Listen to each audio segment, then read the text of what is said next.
तर नमस्कार मित्रांनो, जय शिवराय. तर आबाने आणलेली आज गाडी. मग त्याचं सगळं काम आवरून घेऊयात म्हणलं. मग गेलोत खाली. तर आबा कुठून बी मला गल्ली बोळातनं हिंडवायला लागला. म्हणलं आता काय खरं नाही.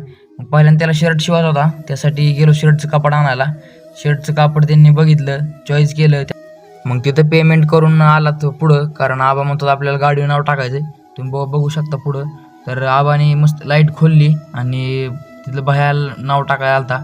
बाहेर नाव टाकलं होतं, सगळं फिट केलं. तर हिंदू नाव टाकलं होतं आपण.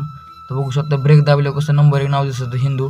तर नंतर तास होता, त्यामुळं आम्ही घरी आला. तर मग नंतर थोड्या वेळाने आपल्याला बाळाबाया म्हणलं आपल्याला बाहेर जायचं आहे. मग पेट्रोल टाकलं, बाहेर निघालात आणि आम्ही चाललो होतो मानकेश्वरला, कारण लय दिवस झालं तर मानकेश्वरला गेलो नव्हतो. तुम्हाला पुढं बघायला मिळेल मित्रांनो. इथलं वातावरण बघू शकता. नंबर 1 अशी नंबर 1 हिरवळ होती. पाऊस इकडं खूप झालता. मग गेलो मानकेश्वरच्या दिशेनं. आम्हाला मंदिर दिसलं, जरा बरं वाटलं इथं. मग